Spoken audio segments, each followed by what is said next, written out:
งานมหกรรมการท่องเที่ยวอาเซียนประจำปี 2026 ซึ่งจัดขึ้นในระหว่างวันที่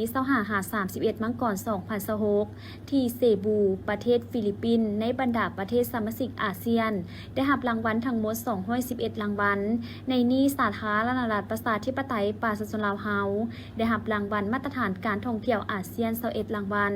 ซึ่งรวมมี 4 ประเภทรางวัลมาตรฐานคือ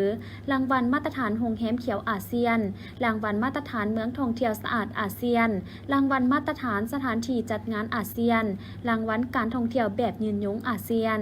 สำหรับมาตรการโรงแรมเขียวอาเซียน สาธารณรัฐประชาธิปไตยปราศจากลาว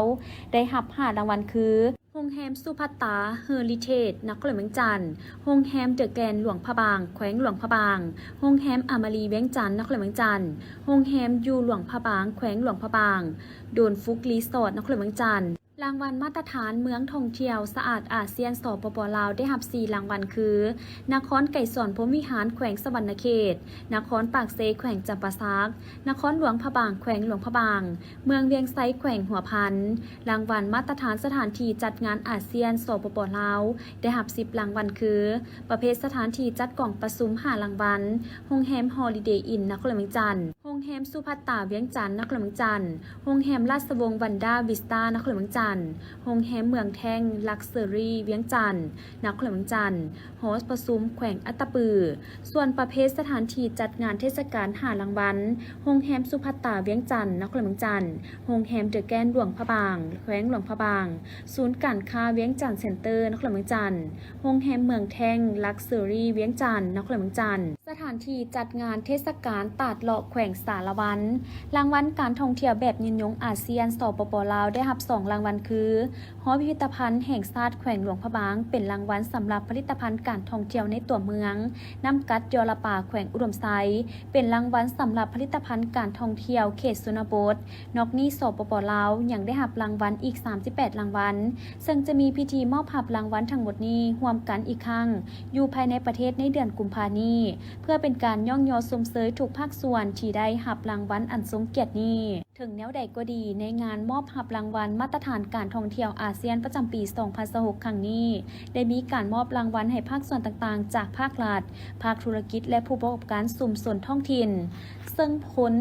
สำเร็จดังกล่าวแม่นได้รับการนำพาจากการนำขันศูนย์กลางขันแขวงและการมีส่วนร่วมจากภาครัฐภาคธุรกิจองค์การจัดตั้งสากลและคู่ร่วมพัฒนาที่เกี่ยวข้องโดยได้รับการสนับสนุนด้านงบประมาณจากรัฐบาลลาวและโครงการพัฒนาพื้นฐานโครงล่างเพื่อส่งเสริมการท่องเที่ยวระยะสองท่านอนุภาพตุนาลมเลขาคณะผักประธานสภาประชาชนนครหลวงจันทน์ได้รายงานต่อกล่องประชุมใหญ่องค์คณะผักนครหลวงจันทน์ครั้งที่8เกี่ยวกับทิศทางรวมและคาดหมายสู่โซนใน5ปีต่อหน้าในการพัฒนาเศรษฐกิจสังคมของนครหลวงจันทน์ในนั้นสำหรับคาดหมายสู่โซนแม้นมี12คาดหมายคือ 1. ยกสูงบทบาทการนำพาของผักในทุกโครงเขตเวียกงานสร้างหน่วยผักปลอดใสเข้มแข็งนักแน่นให้ได้80ส่วนห้อยของจำนวนหน่วยผักทั้งหมดขยายสมาชิกผักบ่ให้หลุด 5,000 สหาย 2. เอาใจใส่ติดตามกวดกาและแก้ไขการต่อลาดบางหลวงให้สมาชิกผักได้แจ้งประวัติทรัพย์สินห้อยส่วนห้อยแก้ไขผลกวดกากวดสอบให้ได้70ส่วนห้อยขึ้นไป 3. รับประกันความสงบปลอดภัยทั่วปวงชนความเป็นระเบียบเรียบร้อยตามชายแดนรุดพรบรรดาปรากฏการณ์หย่อโทษต่างๆเป็นต้นการปุ้นจี้ชิงทรัพย์อุบัติเหตุอัคคีภัยการฆาตกรรมปัญหายาเสพติดและอื่นๆรับประกันการสร้างกำลังกองร้อนปกส.ตาแสงและบ้านให้นักแน่นเข้มแข็ง 4. อัตราการขยายตัวของเศรษฐกิจเฉลี่ยบ่ให้หลุด8ส่วนห้อยต่อปีรวมยอดผลิตภัณฑ์ภายในฮอดปี 2030 ให้บรรลุ 1.5 แสนตื้อกีบเฉลี่ยต่อหัวคนให้บรรลุ134ล้านกว่ากีบในนั้นแขนงกสิกรรมกวมเอา 11.5 ส่วนห้อยของรวมยอดผลิตภัณฑ์ภายใน GDP อุตสาหกรรมกวมเอา 47.3 ส่วนห้อยของ GDP และการบริการกวมเอา 41 ส่วนห้อยของ GDP 5. สร้างเศรษฐกิจเอกราชเป็นเจ้าตนเองแก้ไขหนี้สินปี 2015 ขึ้นหลังให้สำเร็จและหนี้สินปี 2016-2025 ให้ได้โดยพื้นฐานบนพื้นฐานรัฐบัญญัติว่าด้วยนครหลวงจันทน์และค่าบริการตัวเมือง 6. สร้างแผนพัฒนากลุ่มรวมฉบับ 4 ปรับปรุงระบบพื้นฐานโครงสร้างลึบล่างเส้นทางปูด้วยดินแดงในเทศบาลนครเมืองจันทร์เทศบาลเมืองและตาแสงมีระบบไฟฟ้าแสงสว่างและน้ำประปาสมใส่อย่างเพียงพอแก้ไขปัญหาความบ่สะอาดในเทศบาลนครหลวงเมืองและตาแสงสมทบกับบรรดาวิทยาลัยเทคนิคเพื่อสร้างห้องเรียนสามัญวิชาชีพแบบคู่ขนานในชั้นมัธยมตอนปลายให้ได้10แห่งพลเมืองในเกณฑ์อายุได้เรียนจบชั้นมัธยมตอนปลายจบการศึกษาภาคบังคับได้เรียนภาษาสากลอย่างน้อย1ภาษาและเรียนรู้ปัญญาประดิษฐ์ AI 8. ห้องหมอเมืองทุกแห่งต้องบรรลุการปฏิบัตินโยบาย 5D 1 พอใจพลเมืองมีอายุยืนเฉลี่ย76 ปีคุ้มครองอาชีพที่สงวนให้คนลาวและการนำเข้าแรงงานต่างประเทศให้ได้ตามกฎหมายร่วมมือกับภาคเอกชนภายในและต่างประเทศขยายโรงเรียนวิชาชีพให้ได้2-3แห่ง10ปรับขึ้นบัญชีมรดกโลกท้องถิ่นให้ได้5แห่งพัฒนาอุตสาหกรรมท่องเที่ยวให้ได้มาตรฐานแห่งชาติสามารถดึงดูดนักท่องเที่ยวทั้งภายในและต่างประเทศให้ได้15ล้านเถื่อคน11สุ่มใส่ก่อสร้างรากฐานการเมืองพัฒนาชนบทและแก้ไขความทุกข์ยากให้สำเร็จห้อยส่วนห้อยของจำนวนครอบครัวที่ยังเหลือติดพันกับการสร้างตัวแบบการพัฒนาชนบทใหม่ให้ได้3-5บ้าน12ปรับปรุงแบบแผนวิธีเฮ็ดเวียกและแบ่งขันคุ้มครองระหว่างนครเมืองจันทร์และบรรดาเมืองระหว่างบรรดาเมืองและตาแสงให้ชัดเจนรับประกันความศักดิ์สิทธิ์ของกฎหมายการดำเนินคดีตามขบวนยุติธรรมให้ได้85ส่วนห้อยขึ้นไปปิดสำนวนคดีที่ศาลตัดสินใช้ได้อย่างเด็ดขาดให้ได้20ส่วนห้อยขึ้นไปนับตั้งแต่เริ่มเกิดสถานการณ์ความรุนแรงอยู่ในภาคพื้นตะวันออกกลางตั้งแต่วันที่28กุมภาพันธ์2026เป็นต้นมาได้ส่งผลกระทบต่อการสนองน้ำมันเชื้อไฟไปหลายประเทศในทั่วโลกและเฮ็ดให้ราคาน้ำมันเชื้อไฟปรับตัวสูงขึ้นในแต่ละวันโดยเฉพาะอยู่สาธารณรัฐประชาธิปไตยประชาชนลาวของพวกเราตั้งแต่เริ่มต้นเดือนมีนาคม2026เป็นต้นมาจนถึงปัจจุบันได้มีการปรับขึ้นราคาน้ำมันเชื้อไฟแล้วทั้งหมด3ครั้งโดยครั้งที่1ได้ปรับขึ้นในวันที่4มีนาคม2026เซนน้ำมันแอสซังพิเศษปรับขึ้น 1,120 กีบน้ำมันแอสซังธรรมดาปรับขึ้น890 กีบและน้ำมันกระส่วนปรับขึ้น 1,960 กีบต่อลิตรต่อมาในครั้งที่2ปรับราคาใหม่ในวันที่6มีนาคม2026น้ำมันแอสซังพิเศษปรับขึ้นอีก 3,150 กีบแอสซังธรรมดาปรับขึ้น 3,810 กีบและน้ำมันกระส่วนปรับขึ้น 7,380 กีบส่วนครั้งที่3ครั้งล่าสุดในวันที่10มีนาคม2026นี้ได้ปรับเพิ่มขึ้นอีกเซนน้ำมันแอสซังพิเศษปรับเพิ่มขึ้น 6,560 กีบน้ำมันแอสซังธรรมดาปรับขึ้น 5,030 กีบและน้ำมันกระส่วนเพิ่มขึ้น 3,550 กีบส่งผลให้ราคาน้ำมันเชื้อไฟในปัจจุบันพุ่งขึ้นสูงสุดเป็นครั้งประวัติศาสตร์ในนี้น้ำมันแอสซังพิเศษอยู่ที่ 38,130 กีบต่อลิตรน้ำมันแอสซังธรรมดาอยู่ที่ราคา 32,100 กีบต่อลิตรและราคาน้ำมันกระส่วนอยู่ที่32,860 กีบต่อลิตร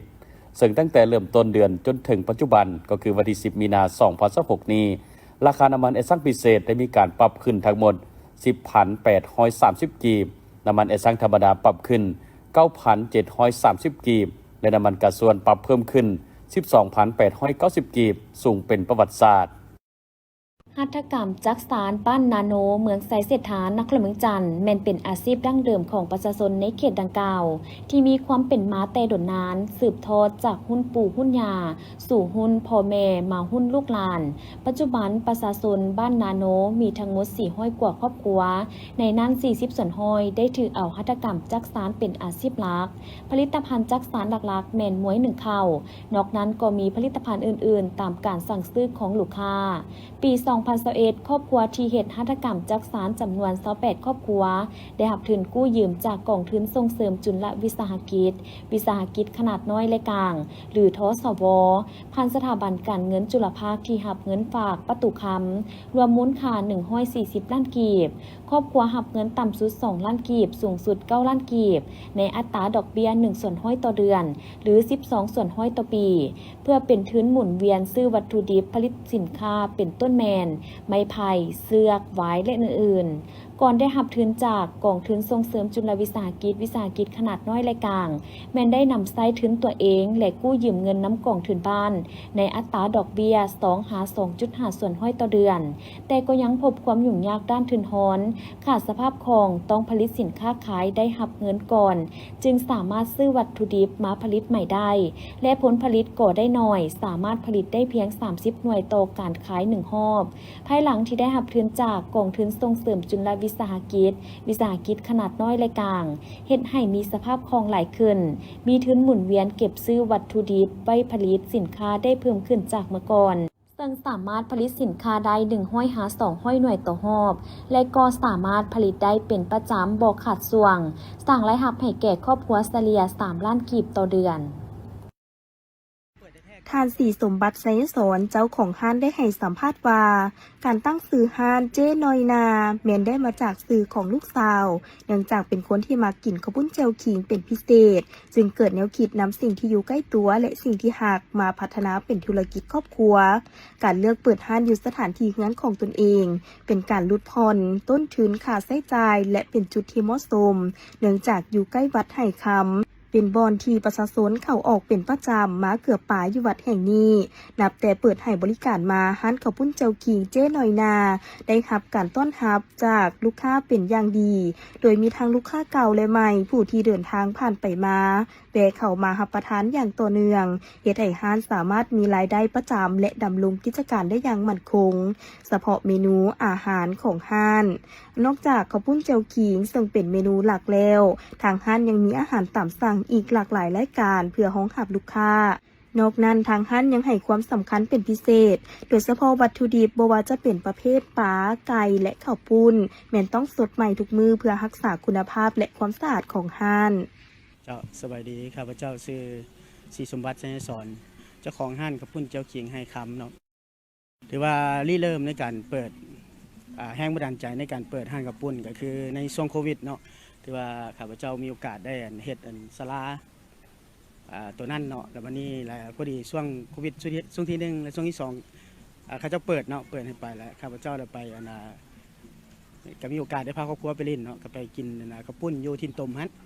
ไปแล้วนี่เริ่มเจ้าของห้านซื้อน้อยหน้าก็คือลูกสาวล่าเนาะเป็นตกปองตูบกับเจ้านะแล้ววันนี้เฮาก็มาคิดเบิ่งว่าโอ้ศาลาเฮาก็เฮ็ดแล้วแล้ววันนี้สถานที่จุดดึงดูดก็คือบ่อน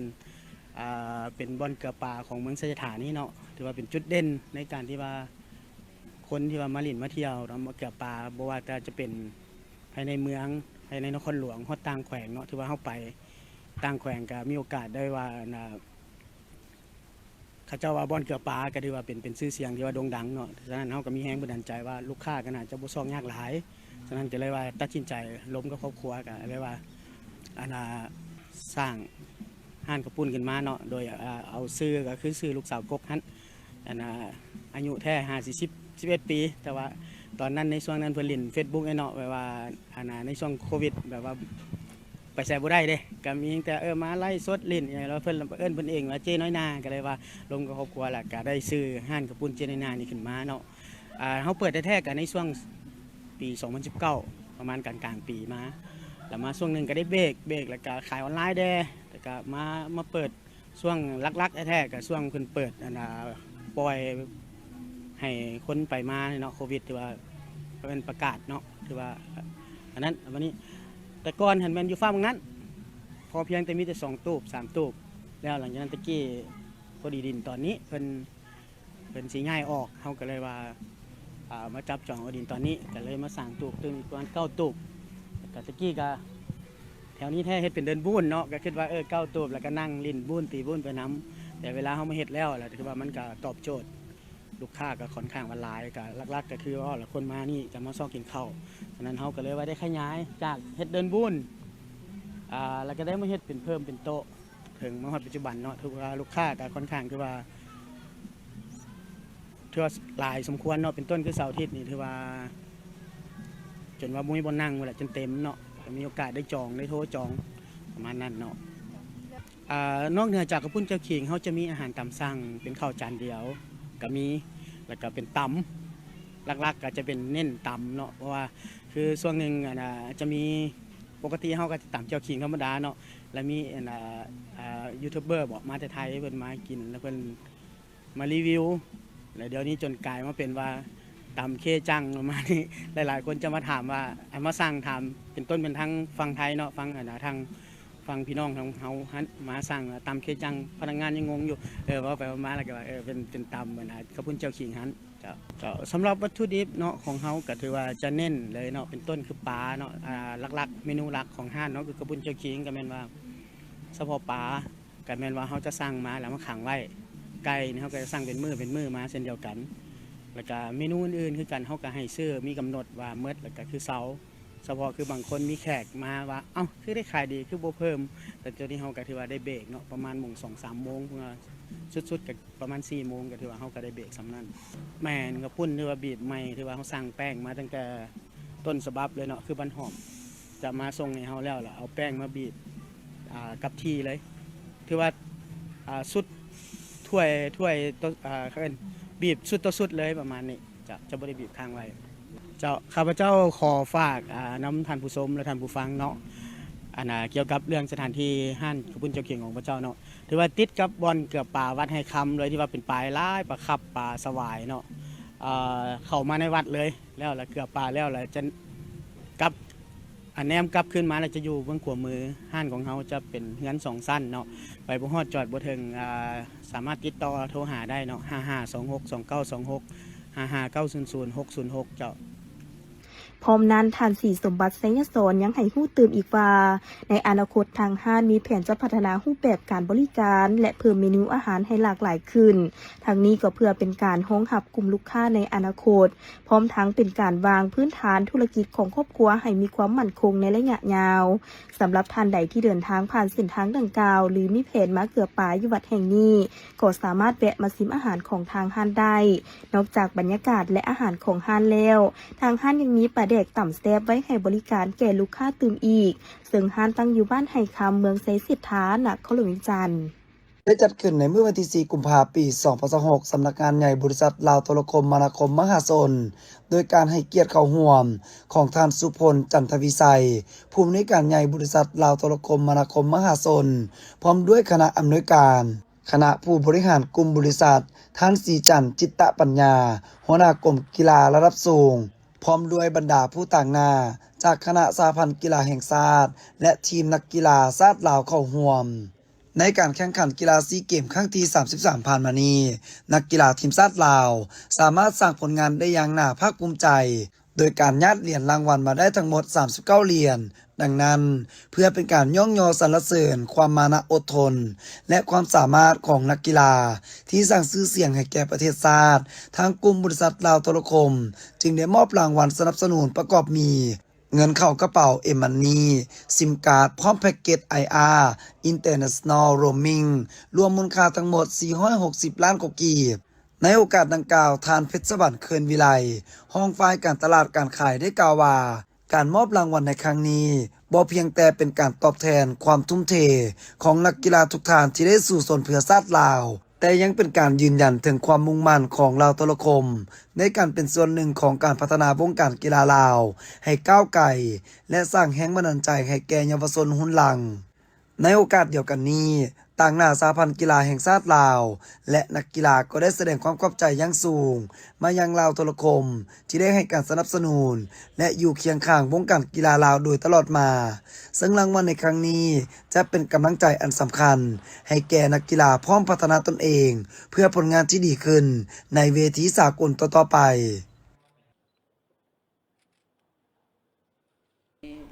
ท่านนางเหรียญคำวีรพันธ์ประธานสหพันธ์แม่หญิงนครหลวงจันทร์ได้ให้สัมภาษณ์เกี่ยวกับผลงานการเคลื่อนไหวที่พ้นเด่นในปี 2025 ผ่านมา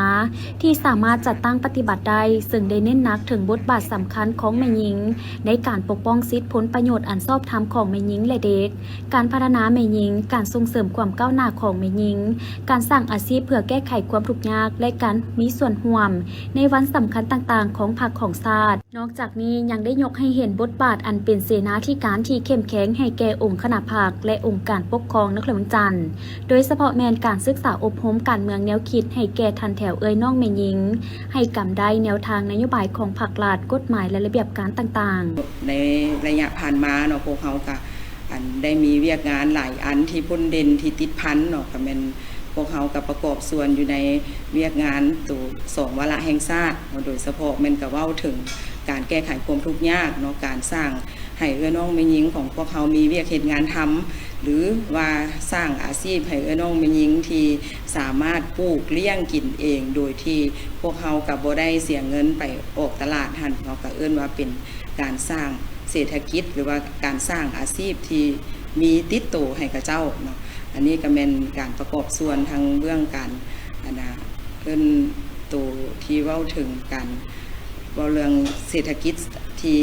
ในระยะนี้ก็เป็นระยะที่ยุ่งยากอะไรของพวกเขาก็เป็นเฮ็ดเวียกแนวคิดกับน้องเพื่อเฮ็ดแนวใดพวกเขาจะได้ฮู้จักประหยัดมัธยัสถ์เนาะตัวนี้สร้างว่าสร้างปลูกเลี้ยงด้วยตนเองเพื่อเฮ็ดแนวใดให้พวกเขามีอยู่มีกินแล้วก็กุ้มกินและนอกจากนั้นการประกอบส่วนในเวียกงานตู่ที่พวกต้านและสกัดกั้นเกี่ยวกับยาเสพติดหันเนาะพวกเขาก็มีการลงโฆษณาเผยแพร่ต่อกับผลให้ของยาเสพติดเนาะโดยเฉพาะเป็นพวกเขาก็ลงบรรดาโรงเรียนเนาะให้บรรดานักเรียนได้รับรู้เข้าใจเกี่ยวกับผลให้หันโดยพื้นฐานเนาะแล้วก็ลงหาซุ้มซนเนาะบรรดาบ้านเพื่อโฆษณาเผยแพร่ให้เป็นหูเป็นตาช่วยกันในการป้องกันและสกัดกั้นยาเสพติดโดยเฉพาะก็เป็นลูกๆหลานๆของพวกเขาและน้องแม่หญิงเนาะซึ่งว่าน้องแม่หญิงของพวกเขาก็ยังเป็นผู้หนึ่งที่เป็นผู้ที่ถูกซักจูงหรือว่าไปเฮ็ดในสิ่งที่ผิดเนาะโดยเฉพาะแม่นกับการเสพแล้วก็จนก้าวไปถึงการค้าขายยาเสพติดเนาะอันนี้เป็นพวกเขากับพยายามลงในจุดนี้เพื่อโฆษณาให้ฮู้แท้ๆว่าผลให้สิเป็นแนวใดเนาะจึงว่าอันนี้ก็เป็นอันนึงที่พวกเขาได้ประกอบส่วนก็คือบรรดาทานได้ฮู้นํกันอีกเนาะในปี2025อันพ้นเด่นของน้องแม่หญิงของพวกเขาก็เป็นการประกอบส่วนใส่กับวันสำคัญของพรรคของชาติเนาะโดยเฉพาะก็เป็น3วันประวัติศาสตร์ที่เห็นประจักษ์ตาก็เป็นการประกอบส่วนเข้าอยู่ในขบวนการที่วันชาติที่2ธันวาคมเนาะพวกเขาก็เป็นนอกจากเฮ็ดเวียกปิ่นอมต่างๆแล้วก็เป็นประกอบส่วนเข้าอยู่ในก้อนกำลังสวนสนามเนาะซึ่งว่าพวกเขาก็เป็นมีจำนวนน้องแม่หญิงหลายที่สุดเนาะเข้าในก้อนดังกล่าวบ่ว่าสิเป็นก้อนกำลังสวนสนามก้อนกำลังศิลปะวรรณคดีต่างๆที่แสดงอยู่ในมือเฉลิมฉลองวันดังกล่าวหันและอีกอันนึงเนาะในเหตุการณ์ที่พวกเขาก็ได้มีขบวนการในการจัดตั้งปฏิบัติงานกีฬามหกรรมเนาะที่เวียงจันทร์เกมในปี2025นั้นอันนั้นก็เป็นเหตุการณ์ที่สำคัญหลายที่น้องแม่หญิงของพวกเขาก็เป็นประกอบส่วนอย่างหลวงหลายโดยเฉพาะก็เป็นเว้าถึงเรื่องการจัดงานหั่นแหละเนาะพวกเขาก็เป็นส่วนหนึ่งที่รับผิดชอบอยู่ในหน่วยงานพิธีการรับต้อนแขกคนแล้วก็รับต้อนจัดสถานที่ต่างๆในการเปิดพิธีปิดทั้งรวมไปถึงพิธีซ่อมเปิดซ่อมปิดอะไรเนาะถือว่าพวกเขาก็ได้เป็นเข้าร่วมในกระบวนการดังกล่าวจนสำเร็จเนาะแล้วก็ยังมีบรรดาเวียกงานอื่นๆโดยเฉพาะก็เป็นการประกอบส่วนในของประชุมใหญ่ขององค์คณะภาคบ่เนาะเป็นก้อนกำลังอวยพรของประชุมใหญ่ของศูนย์กลางสหพันธ์แม่หญิงแล้วก็ก้าวไปจนไปฮอดของประชุมใหญ่ของพรรคครั้งที่12เนาะซึ่งว่าก็มีหน่วยของน้อง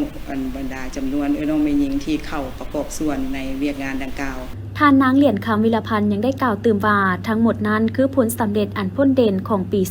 2025และเป็นเหตุการณ์การเมืองอันสำคัญที่สุดของน้องแม่หญิงในนครหลวงจันทร์ที่แสดงให้เห็นถึงความสามัคคีการประกอบส่วนการซุ้มทุกสติปัญญาและเหือแหงเข้าในการปฏิบัติเวียกงานต่างๆจนเฮ็ดให้มีผลสำเร็จตามคาดหมายในวันที่ 7 มังกร 2026เนื่องในโอกาสที่คณะผู้แทนกองประชุมใหญ่ครั้งที่ 12 ของพรรคได้ลงเยี่ยมยามอยู่เขตเศรษฐกิจพิเศษปึงทัดหลวงท่านนางออนลายาแสงธรรมวงศ์ผู้ช่วยหัวหน้าการตลาดบริษัท ลาวธาตุลงทุนพัฒนาจำกัดได้ให้ฮู้ว่าเขตเศรษฐกิจพิเศษบึงธาตุหลวงมีเนื้อที่ทั้งหมด365เฮกตาร์เนื้อที่สิ่งปลูกสร้าง8ล้านตารางเมตรและมีการลงทุนมูลค่าทั้งหมด5ตื้อดอลลาร์สหรัฐเฉพาะกลุ่มบริษัทวานเฟิงเสียงไฮ้ได้เซ็นสัญญาร่วมมือกับรัฐบาลลาวในท้ายปี 2011 และได้เริ่มต้นโครงการก่อสร้างอย่างเป็นทางการในเดือนธันวาคมปี 2012 บริเวณนี้เป็นระยะทำอิฐของการพัฒนาซึ่งประกอบมีโรงแรมอพาร์ตเมนต์ประกอบมี11อาคารในนั้นมี2อาคารจะอยู่ชั้น1 53จะเป็นโรงเรียนนานาชาติอาคาร3และ4ที่เปิดเป็นโรงแรมโปลีและอาคาร6และ7แม่นเปิดเป็นโรงแรมอยู่อื่นส่วนที่เหลือแม่นเป็นอพาร์ตเมนต์นอกนี้ทางด้านหน้าของโรงแรมโปลีแม่นศูนย์การค้าคิวมอประกอบมีห้านอาหารห้านกินดื่มเครื่องหัตถกรรมและซุปเปอร์มาร์เก็ตซึ่งได้เปิดขายและให้บริการแล้วต่อมาโครงการแม่นตลาดบึงธาตุหลวงสวนสนุกที่ได้เปิดให้ประชาชนเขตอ้อมข้างเข้ามาใช้บริการได้สะดวกสบาย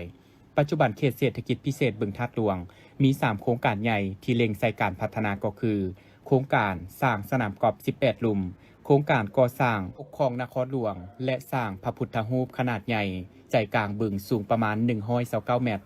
หลังจากนี้โครงการสร้างสำเร็จจะเป็นแลนด์มาร์คใหม่ให้กับประเทศลาวโดยเฉพาะแม่นนครหลวงเวียงจันทน์และสถานที่แห่งนี้จะกลายเป็นสถานที่ท่องเที่ยวที่ดึงดูดนักท่องเที่ยวหลายล้านคนในแต่ละปี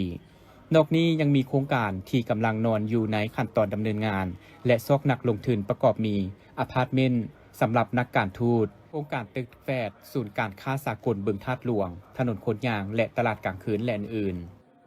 ตลาดกลางคืนบึงธาตุหลวงเป็นอีกสถานที่ท่องเที่ยวแห่งใหม่ของนครหลวงเวียงจันทน์ที่ตั้งอยู่เมืองไซเซธาใจกลางตัวเมืองที่คึกคืนไปด้วยเศรษฐกิจผู้คน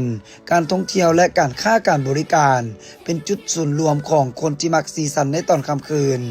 คาดว่าจะสามารถดึงดูดนักท่องเที่ยวทั้งภายในและต่างประเทศได้เป็นอย่างดีรวมทั้งนักลงทุนจากประเทศต่างๆเพราะนอนอยู่ในเขตเศรษฐกิจพิเศษบึงธาตุหลวงที่มีการลงทุนคึกคืนบรรดาท่านที่มาท่องเที่ยวอยู่ตลาดแห่งนี้จะได้ความเบิกบานมวลซื่นกับการแสดงดนตรีของศิลปินชื่อดังท่ามกลางอากาศอันสดชื่นของบึงธาตุหลวงที่กว้างใหญ่และเย็นสบายพาให้หลายคนอยากไปพักผ่อนท่องเที่ยวในยามราตรีที่มีสีสันพิเศษภายในตลาดกลางคืนบึงธาตุหลวงยังมีอาหารหลากหลายชนิดให้แขกคนได้รับประทานพร้อมกับฟังเพลงที่ม่วนซื่นเหมาะแก่การไปพักผ่อนกับหมู่เพื่อนหลังจากเลิกเวียกงานต่างๆหรือจะพาครอบครัวไปเที่ยวลินรับประทานอาหารค่ำก็มีบรรยากาศที่ดีเป็นตลาดที่มีสีสันสวยงามคล้ายคือกับตลาดกลางคืนแคมป์คลองดังนั้นถ้าหากท่านอยากไปเปลี่ยนบรรยากาศไปสัมผัสกับอากาศแคมป์บึงที่กว้างใหญ่ก็สามารถพาครอบครัวไปเที่ยวชมได้นอกจากอากาศจะปลอดโปร่งเย็นสบายแล้วยังจะได้สัมผัสกับสีสันใหม่ของตัวเมืองนครหลวงเวียงจันทน์ที่มีการพัฒนาทางด้านการท่องเที่ยวอีกด้วย นี่แมนภูหยาคาแขวงอุดมไซซึ่งมีสิ่งที่แปลกประหลาดนั่นก็คือแมนมีหัวงูใหญ่โผล่ออกมาจากผาหินมีรูปทรงคล้ายคือหัวงูที่สุดสามารถแนมเห็นได้อย่างชัดเจนจนหลายคนรู้สึกแปลกใจคิดว่าเป็นหัวพญานาคนอกจากนี้อยู่บริเวณดังกล่าวยังมีพลานหินที่คือกับเกล็ดงูอีกจำนวนหลายบางคนก็ว่าเกล็ดพญานาคพอคล้ายคือแท้ๆอันเป็นสิ่งที่มหัศจรรย์อย่างยิ่งอิงตามนิทานที่เล่ากันมาว่าในเมื่อก่อนได้มีบ่าวสาวคู่หนึ่งพากันมารีซ่อนอยู่บ่อนี้ซึ่งผู้บ่าวแม่นเป็นงูได้มักหักกับลูกสาวของพญาในเมื่อพญาฮู้ว่าลูกสาวได้หนีมานำผู้บ่าวงูจึงได้สั่งให้ฟ้ามืด7 มื้อ 7 คืนอยู่ภูหญ้าคาแห่งนี้จากนั้นก็สั่งให้ฟ้าผ่าใส่หูบ่าวงูขาดเป็น3 ท่อนในนี้ท่อนที่1แม่นหัวงูที่ตั้งอยู่ตอนนี้ส่วนท่อนที่2แม่นต้นตัวเหล่าคิงของงูมีความยาว20 เมตรตกลงด้านลุ่มที่เขาเห็นเป็นเกล็ดงูในปัจจุบันส่วนท่อนที่3แม่นส่วนหางของงูซึ่งถูกไหลไปกับน้ำของแล้วตามการบอกเล่าในเมื่อก่อนพอฮอดวันสินดับ15 ค่ำจะมีเสียงฮ้องอยู่ภูแห่งนี้เชื่อกันว่าเป็นผู้เฝ้าสถานที่แห่งนี้และนั่นก็แม่นเรื่องเล่าสืบต่อกันมาเกี่ยวกับหินงูใหญ่แห่งนี้และต้องขอบใจภาพจากซองไทยลาวทูเกเตอร์ด้วย เจ้าหน้าที่การค้าแผนกอุตสาหกรรมและการค้าแขวงสารวันได้ลงเคลื่อนไหวติดตามกวดการสินค้าตามท้องตลาดที่มีการเน่งติ่งเพื่อป้องกันการซวยโอกาสขึ้นราคาสินค้าตามใจและรับประกันบ่ให้เกิดปัญหาสินค้าราคาแพงเกินจริงและปกป้องผลประโยชน์ของผู้บริโภคท่านพรไสเทพวงศาห้องหัวหน้าแผนกอุตสาหกรรมและการค้าแขวงสารวันให้สัมภาษณ์ว่าในการลงเคลื่อนไหวเฮ็ดเวียกครั้งนี้แม่นเพื่อติดตามสภาพการจำหน่ายสินค้าประเภทต่างๆในท้องตลาดรับประกันบ่ให้เกิดปัญหาสินค้าราคาแพงเกินจริงบ่สมเหตุสมผลและปกป้องผลประโยชน์ของผู้บริโภคได้นำใช้สินค้าที่มีคุณภาพราคาเหมาะสมกับตัวจริงโดยได้เน้นใช้สินค้าที่มีผลกระทบไว้ต่อชีวิตการเป็นอยู่ของประชาชนเช่นข้าวสารซีนไข่ปลาพืชผักและเครื่องอุปโภคที่นำใช้ในชีวิตประจำวันผ่านการลงกวดการตัวจริงเห็นได้ราคาสินค้าส่วนใหญ่ยังอยู่ในเกณฑ์ปกติบ่พบเห็นการขึ้นราคาเกินจริงหรือการกักตุนสินค้าเพื่อฉวยโอกาสอย่างใดก็ตามเจ้าหน้าที่การค้าได้แนะนำให้ผู้ประกอบการสาวค้าขายรักษาระเบียบการค้าบ่ขึ้นราคาเกินจริงและต้องติดป้ายราคาให้ชัดเจนโดยเฉพาะในระยะบุญปีใหม่ลาวพ.ศ. 2569จากนั้นท่านยังเรียกร้องให้สังคมช่วยการติดตามหากพบเห็นการเอาเปรียบผู้บริโภคสามารถแจ้งต่อภาคส่วนที่เกี่ยวข้องที่เบอร์โทร1510ได้ทันทีพร้อมกันนั้นได้ออกมาตรการเรียกร้องให้ผู้ประกอบการและสาวค้าขายทั่วแขวงสารวันปฏิบัติระเบียบการค้าอย่างเคร่งครัดห้ามฉวยโอกาสขึ้นราคาสินค้าตามใจต้องจำหน่ายสินค้าในราคาปกติตามระเบียบวางออกและห้ามกักตุนสินค้าเพื่อปั่นป่วนราคาอย่างเด็ดขาดโดยเฉพาะกลุ่มสินค้าบริโภคที่จำเป็นต่อการนำใช้ในชีวิตประจำวันต้องติดป้ายราคาสินค้าและค่าบริการทุกชนิดต้องติดราคาเป็นเงินกีบให้จัดแจ้งและง่ายต่อสังเกตของผู้ซื้อและได้มีการสมทบกับห้องการอุตสาหกรรมและการค้า8ตัวเมืองให้สืบต่อในการกวดกาตามบรรดาห้างค้าซุปเปอร์มาร์เก็ตและตลาดต่างๆอย่างเข้มงวดตลอดระยะบุญปีใหม่ลาวที่จะมาถึงนี้เพื่อปกป้องสิทธิผู้บริโภคและรับประกันให้ประชาชนได้บริโภคสินค้าที่มีคุณภาพและราคาเหมาะสมในตอนค่ำของวันที่ 8 เมษายน 2026 สถานเอกอัครราชทูตแห่งสปป.ลาวประจำสส.เวียดนามได้จัดงานส่งท้ายปีเก่าและต้อนรับปีใหม่ลาวที่นครหลวงฮานอยโอกาสนี้ท่านนางคำเภาเอิญทวันเอกอัครราชทูตลาวประจำเวียดนามได้กล่าวคำเห็นบางตอนว่าปีใหม่ลาวปีนี้แม่นจัดขึ้นในระหว่างวันที่ 14-15 เมษายนซึ่งเป็นบุญประเพณีที่สืบทอดกันมาแต่โบราณกาลติดพันกับวิถีชีวิตและฮิตของประเพณีอันดีงามของลาวงานบุญปีใหม่ลาวก็มีความหมายความสำคัญคือกับงานบุญปีใหม่เวียดนามถือเป็นปางบุญใหญ่ประจำชาติทั้งเป็นโอกาสให้สมาชิกครอบครัวได้เต้าโฮมกันอย่างมีความสุขเพื่ออวยพรสิ่งดีๆให้กันและกันเป็นการอนุรักษ์รักษาฮิตของประเพณีวัฒนธรรมอันดีงามของชาติไว้ให้คงอยู่ตลอดไปปี 2026 เป็นปีที่มีความหมายสำคัญของสองประเทศลาวและเวียดนามเป็นปีที่สองประเทศได้มีความเอกอัคทะนงใจต่อผลสำเร็จอันจบงามยิ่งใหญ่ของกองประชุมใหญ่ผู้แทนทั่วประเทศครั้งที่ 12 ของพรรคประชาชนปฏิวัติลาวและกองประชุมใหญ่ผู้แทนทั่วประเทศครั้งที่ 14 ของพรรคกอมมิวนิสต์เวียดนามสองประเทศได้สุ่มใส่การจัดตั้งปฏิบัติมติกองประชุมใหญ่ของตนให้ประสบผลสำเร็จตามเป้าหมายที่วางไว้ในโอกาสปีใหม่ลาวท่านทูตได้อวยพรปีใหม่ให้บรรดาสหายการน้ำภาคลาดเวียดนามและแขกที่เข้าร่วมจงมีสุขภาพแข็งแรงมีพลานามัยที่สมบูรณ์มีผลสำเร็จอันใหม่ในหน้าที่ราชการมีความผาสุกในชีวิตส่วนตัวและครอบครัวทุกประการตลอดปีใหม่นอกจากนี้ในวันที่ 7 เมษายน 2026 ที่สำนักงานสถานเอกอัครราชทูตลาวในนครหลวงฮานอยได้สืบต่อต้อนรับการเข้าเยี่ยมอวยพรเนื่องในโอกาสปีใหม่ลาวจศ. 1388 จากคณะผู้แทนบรรดากระทรวงองค์การจัดตั้งมหาชนสถานการศึกษาของเวียดนามและนักศึกษาลาวที่กำลังศึกษาหำเฮียนอยู่ประเทศเวียดนาม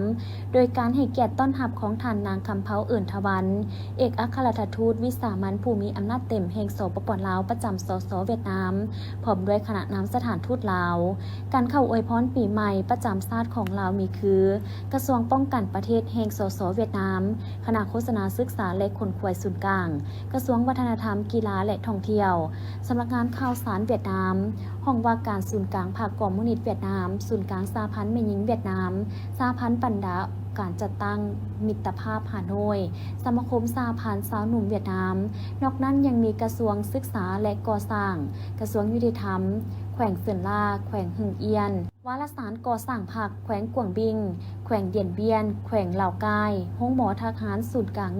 108สถานการศึกษาและวิสาหกิจจำนวนหนึ่งของเวียดนามและนักศึกษาลาวที่ศึกษาหำเฮียนอยู่ในนครหลวงฮานอยเข้ามาอวยพรด้วยบรรยากาศอันอบอุ่นและท่านสุขสวัสดิ์ศรีสุขผู้จัดการสถานีขนส่งโดยสารสายใต้นครหลวงเวียงจันทน์ให้สัมภาษณ์ในวันที่ 10 เมษายน 2026 อยู่สถานีคิวรถเมล์สายใต้ว่าในปีใหม่พศ 2569 นี้คิวรถโดยสารทางไก่สายใต้แม้นมีความพร้อมห้อยส่วนห้อยในการให้บริการขนส่งผู้โดยสารที่จะเดินทางไปยังภาคใต้โดยระยะผ่านมาแม้นมีการประสานสัมพันธ์ให้บรรดาผู้ประกอบการของแต่ละบริษัทในการกวดการรถกวดการเทคนิครถของตนเพื่อให้บริการลูกค้าได้อย่างมีความปลอดภัยระยะกะเกียมลิ้นปุ่นปีใหม่แต่วันที่ 8-16 เมษายน 2026 โดยเพิ่มเที่ยวรถมาเป็น 70 เที่ยวต่อมือโอกาสนี้ทานสุขสวัสดิ์ศรีสุขยังได้แนะนำมายังผู้โดยสารที่จะเดินทางนำรถเมล์สายใต้ให้บรรดาทานเพื่อเวลาไว้ล่วงหน้าจัก2 ชั่วโมงบางครั้งการออกเดินทางตามเวลาที่ระบุไว้นั้นอาจจะบ่ตรงโมงย้อนว่าถ้าหากรถคันดังกล่าวมีผู้โดยสารขึ้นเต็มก็แม่นจะออกรถเลยตัวอย่างผู้โดยสารเคยเดินทาง21 โมงอาจจะไปไวกว่านั้น19หรือ 19:30ถ้าสั่งจอง VIP สามารถจองได้ล่วงหน้าส่วนผู้โดยสารที่จะเดินทางด้วยรถธรรมดาแม่นไปซื้อปีแล้วขึ้นรถเลยจำนวนผู้โดยสารที่เคยขี่รถนำบริษัทใดก็ให้สั่งจองนำบริษัทนั้นๆก็ได้และสำคัญแม่นให้ทานคำหนึ่งว่าเมื่อซื้อปีแล้วควรเบิ่งเวลาให้ละเอียดรถจะออกโมงใดแท้กงกันข้ามสำหรับทานใดซื้อปีแต่บ่ได้ระบุเวลาใส่ปีนั้นแม่นสามารถขึ้นรถเลย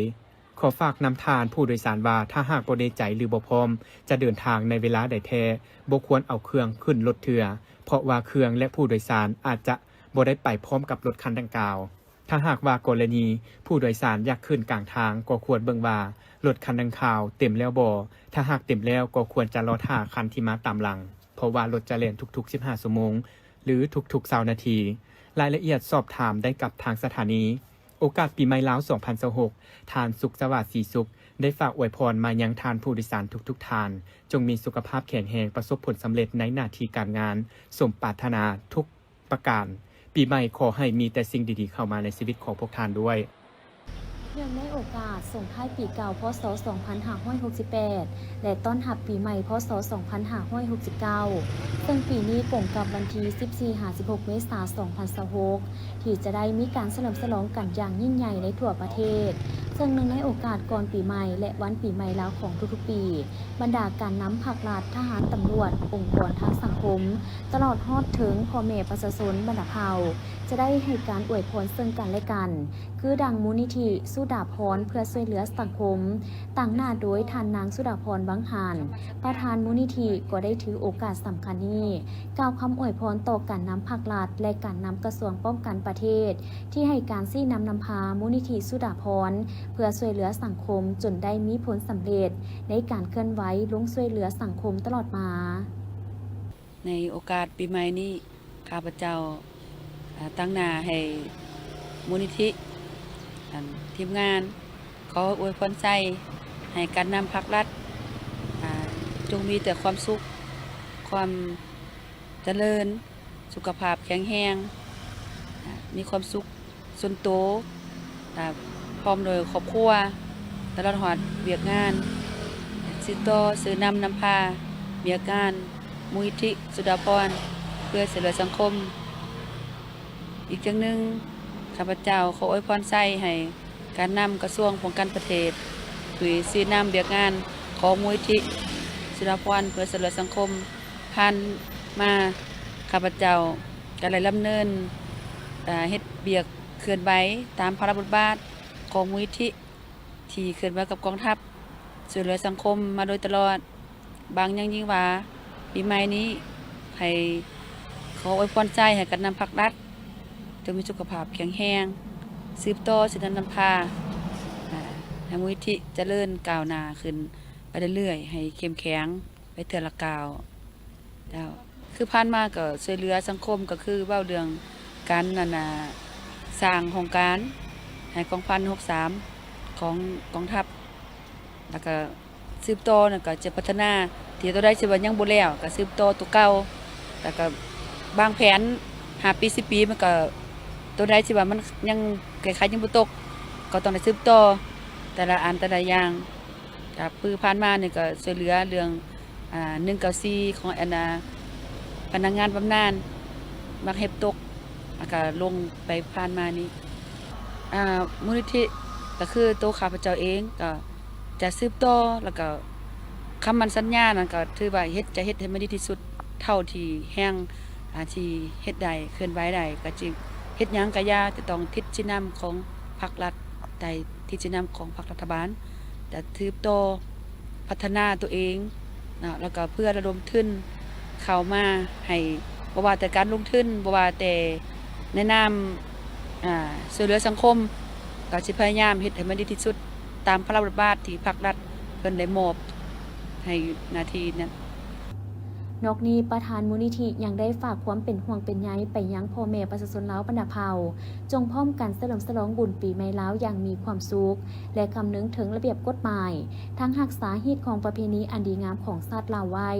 ฉลองปีใหม่อย่างมีความเป็นระเบียบเรียบร้อยและปลอดภัยจากอุบัติเหตุการเฮ็ดบุญหม้ออุบังในบุญปีใหม่ลาวที่หลวงพระบางเพื่อถวายและบังถวายให้พระเถระที่นั่งในวอที่เพิ่นแห่พานขบวนมานั้นแม่นมีความหมายความสำคัญทางด้านฮิตของประเพณีของสาวหลวงพระบางที่สืบทอดมาแต่โบราณกลายเป็นเอกลักษณ์ทางวัฒนธรรมของเมืองมรดกโลกแห่งนี้ที่ยังคงปฏิบัติมาจนถึงปัจจุบันหม้ออุบังแม่นเฮ็ดด้วยหม้อดินเผาและความหมายของการเคนหม้ออุบังแม่นเพื่อเฮ็ดให้ตนเองครอบครัวบ้านเมืองอยู่เย็นเป็นสุขและบังภัยอันตรายต่างๆที่จะเข้ามาหาตนเองและครอบครัวบ้านเมืองทั้งอีกเป็นเพื่อการอุทิศกุศลทรงให้ผู้ที่ล่วงลับไปแล้วและเพื่อเป็นการทนุบำรุงพระพุทธศาสนาให้มั่นคงถาวรตลอดไปในหม้ออุบังจะประกอบมีเครื่องต่างๆประกอบด้วยธูปเทียนดอกไม้เกลือขิงข่าน้ำตาลหมากเพชรผักเทียมหมากไม้ตามฤดูกาลเครื่องกินแห้งหมากส้มหมากหวานต่างๆในนั้นยังมีเครื่องนุ่งที่จะบังไปให้ผู้ที่ล่วงลับไปแล้วและก็ยังมีผ้าไตรอีกด้วยแล้วแต่ศรัทธาของผู้ถวายเป็นหลัก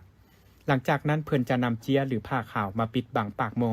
แล้วมัดด้วยเสือกหรือตอกจากนั้นก็จะมีดอกไม้หยองไว้ถึงหม้ออุบังเพื่อกะเกี่ยมถวายพระภิกษุสงฆ์ที่จะนั่งถึงบ่อมาจากวัดต่างๆ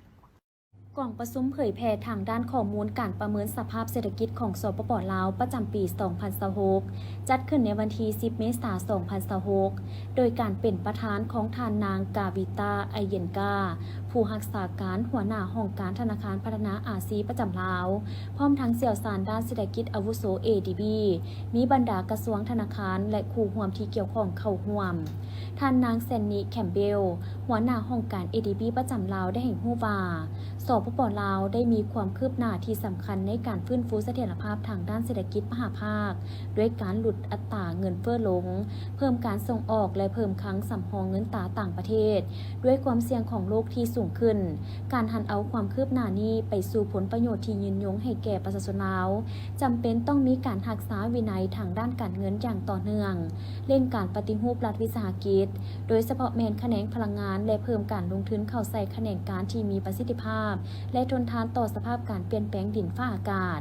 หลังอัตราเงินเฟ้อลดลงมาอยู่ 7.7% ในปี 2025 จากผลการดำเนินด้านนโยบายการเงินและเงินตราที่เข้มงวดอัตราเงินเฟ้อในปี 2026 คาดว่าจะปรับตัวสูงขึ้นหน่อยหนึ่งที่อัตรา 9.8% ซึ่งสะท้อนถึงราคาน้ำมันโลกที่สูงขึ้นต้นทุนการขนส่งและผลกระทบที่อาจส่งต่อไปยังราคาอาหารและสินค้านำเข้าอื่นๆแห่งกดดันต่อราคาที่เพิ่มขึ้นยังเป็นผลมาจากการปรับปรุงอัตราค่าไฟฟ้าและเงินเดือนของรัฐกรในปี 2026 คาดว่าการผลิตกระแสไฟฟ้ากิจกรรมที่เกี่ยวข้องกับการพัฒนาพื้นฐานโครงสร้างและการบริการจะเป็นตัวสุกโยสำคัญให้แก่การเติบโตแขนงอุตสาหกรรมคาดว่าจะขยายโตโดยได้รับแรงสนับสนุนจากการลงทุนอย่างต่อเนื่องของไฟฟ้าพลังงานน้ำพลังงานหมุนเวียนและการขุดค้นแร่ธาตุโดยคาดคะเนอัตราการเติบโตของแขนงอุตสาหกรรมที่อยู่ 4.6% ในปี 2026 โครงการพลังงานไฟฟ้าหลายกว่า 11 โครงการพร้อมอยู่ในระหว่างการพัฒนาซึ่งจะส่งผลดีต่อแขนงการก่อสร้างและการสร้างวิทยางานทำในระยะกลางแขนงบริการจะได้รับแรงสนับสนุนจากการท่องเที่ยวการขนส่งและโลจิสติกส์ซึ่งได้รับผลประโยชน์จากการเชื่อมโยงในภาคพื้นที่เพิ่มขึ้นโดยเฉพาะผ่านเส้นทางรถไฟเชื่อมต่อระหว่างสปป.ลาวและสาธารณรัฐประชาชนจีนอย่างใดก็ตามจำนวนนักท่องเที่ยวต่างประเทศปัจจุบันเกือบอยู่ในระดับก่อนการระบาดของพยาธิโควิด -19 และคาดว่าจะบรรลุถึงแม้นว่าได้มีความพยายามสืบต่อสร้างเสถียรภาพทางด้านเศรษฐกิจมหาภาคอย่างต่อเนื่องแต่ความเสี่ยงทางด้านลบต่อการคาดคะเนก็ยังมีอยู่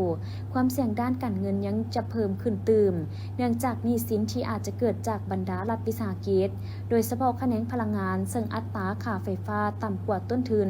และความเสี่ยงจากอัตราแลกเปลี่ยนจะจำกัดงบประมาณรายจ่ายเข้าในแขนงสังคมและการลงทุนของรัฐ ในวันที่ 7 เมษายน 2026 ห้องการกระทรวงการเงินได้จัดกองประชุมเผยแพร่เอกสารคำแนะนำเกี่ยวกับการจัดตั้งปฏิบัติมติว่าด้วยการสร้างเศรษฐกิจเอกราชเป็นเจ้าตนเองในระยะใหม่ของแขนงการเงินโดยการเป็นประธานของทานสมจิตคำมงคลหัวหน้าห้องการกระทรวงการเงินมีคณะกลุ่มเกี่ยวข้องอ้อมข้างกระทรวงแผนกการเงินนครหลวงเวียงจันทร์แผนกการเงินแขวงในขอบเขตตัวประเทศ3สายตั้งพร้อมด้วยหัวหน้าแขนงและแขกรับเชิญเข้าร่วมกองประชุมเผยแพร่คำแนะนำฉบับเลขที่4941/กงลงวันที่30 ธันวาคม 2025ครั้งนี้เพื่อสร้างความรับรู้และเข้าใจให้พนักงานรัฐกรในแขนงการเงินกำได้เนื้อในจิตใจเกี่ยวกับการสร้างพื้นฐานเศรษฐกิจที่เข้มแข็งลดพรการเพิ่งพาจากภายนอกและเพิ่มทวีการคุ้มตนเองทางด้านงบประมาณเป็นบอนอีกในการจัดตั้งปฏิบัติผันขยายเนื้อในคำแนะนำ4941/กงเข้าสู่แผนเวียกจุดซูมของแต่ละกลุ่มกองโดยเฉพาะแมนการขุดค้นรายหับบ่มซ้อนการคุ้มครองรายจ่ายอย่างประหยัดมัธยัติและการหันเป็นทันสมัยและการสร้างความเป็นเอกภาพเสริมขยายความรับผิดชอบและความเป็นเจ้าของพนักงานรัฐกรแขนงการเงินเพื่อผ่านพาความยุ่งยากทางด้านเศรษฐกิจการเงินที่พวกเขาพวงเผชิญอยู่โอกาสนี้ทางสมจิตคำมงคลได้มีคำเห็นว่าเพื่อจัดตั้งปฏิบัติมติของกรมการเมืองศูนย์กลางภาคว่าด้วยการสร้างเศรษฐกิจเอกราชเป็นเจ้าตนเองในระยะใหม่ทั้งเป็นการสืบต่อผันขยายทิศทางการสร้างเศรษฐกิจตลาดตามทิศสังคมนิยมในเงื่อนไขจุดพิเศษท่าแห้งบ่มซ้อนของสปป.ลาวพัฒนาเศรษฐกิจเป็นเจ้าตนเองเพิ่งตนเองสร้างความเข้มแข็งด้วยตนเองแน่ใจรับประกันการแก้ไขความยุ่งยากทางด้านเศรษฐกิจการเงินทั้งในระยะสั้นและระยะยาวการสร้างเศรษฐกิจเอกราชเป็นเจ้าตนเองหรือสอจ.แม่นสร้างความเข้มแข็ง6ด้านของสปป.ลาวเฮาสำหรับแขนงการเงินพวกเฮาแม่นด้านหน้าที่สำคัญที่สุดถ้าการเงินบ่เข้มแข็งงบประมาณบ่คุ้มตนเองจะสร้างเศรษฐกิจเอกราชก็เป็นไปได้ยาก